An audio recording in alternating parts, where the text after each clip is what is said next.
You said somebody else doing something, there's two schools of thought. Somebody else doing something does not indicate that somebody else could do it or that I could do it, right? And that's school A, which is probably the school most people fall into. And school B is proof that or somebody else doing something is proof that I could do that. Anybody could do that, right? And Yep. and whichever one you cling to will determine what you do. Therefore, Absolutely. So there's a chapter that my regular book publisher would not put in a book. I forget which book it was. They refused to use it. And I used it in my autobiography. The title of the chapter is Michael Moore is a Big Fat Idiot. Um, I love it. and the chapter is exactly about this, because Michael Moore speaks to, and it is a liberal idea, it is a Democrat idea, speaks to this conflict. And so Michael Moore insists that people who have made themselves rich from scratch by whatever mechanism, whatever business they've done it in, okay, they are super freaks, and seeing them cannot be used as inspiration that, gee, if they can do it, why not me?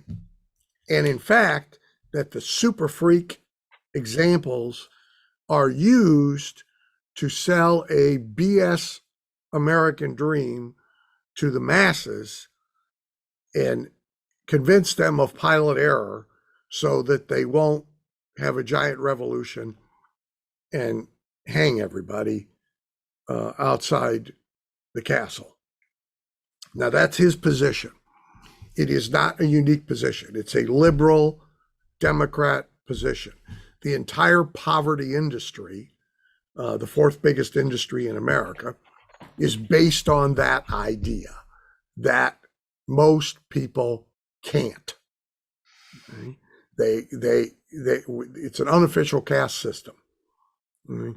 You're in poverty, you're unable to, and if you come from a bad family, if you don't know, all of that is a statistical disadvantage, right? However, these super freak examples, there's a ton of them. I mean, there's a ton of them in every generation.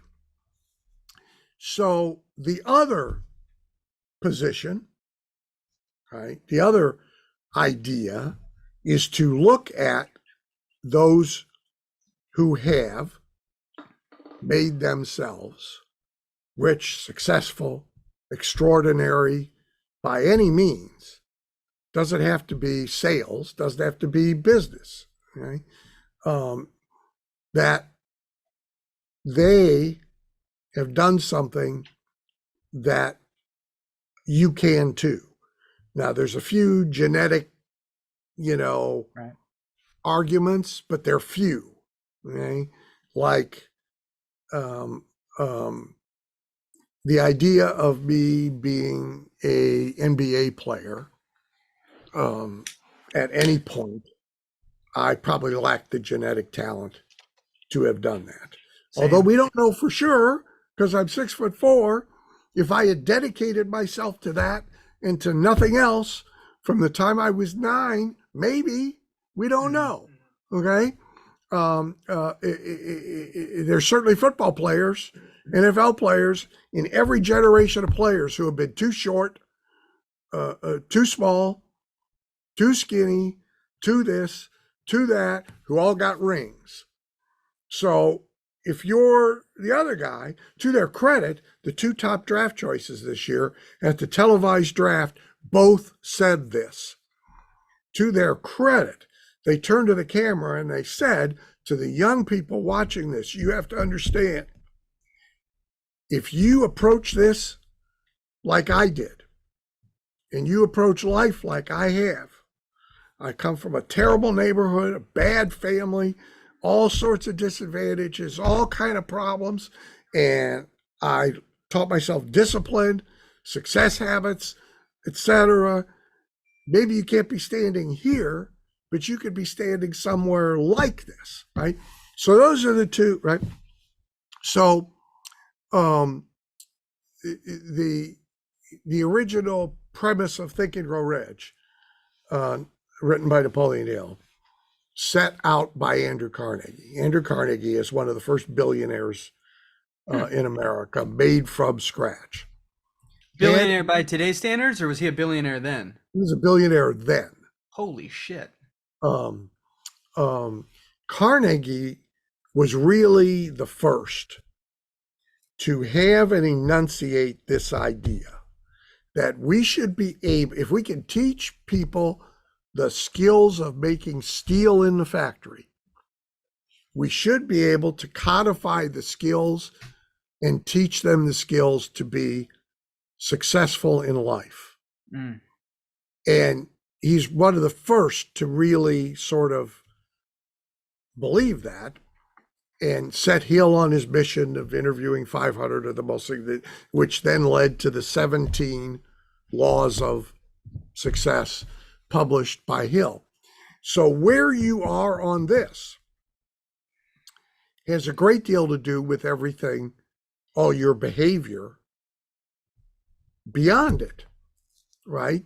So when you see someone highly successful, do you say to yourself, freak, out of my range, or, what the hell are they doing that's different than what I'm doing, right? When I was a little kid, we lived next door to a very eccentric, rich guy. I didn't know how rich then. I still don't, but I know rich. And when I realized he was rich, I had a lot of questions. It's funny that a lot of not rich people don't have any questions. They all have opinions, but they don't have any questions. Well, it's because of this. See, their starting premise is, I can't. So why ask? What would be the point? Right? Whereas the entrepreneur's premise is, if they can do it, I can do it. I just need some information. I got the success skills. I can get my ass up in the morning. I can go to work. I got all that figured out. So if I want to do that, I just need some information.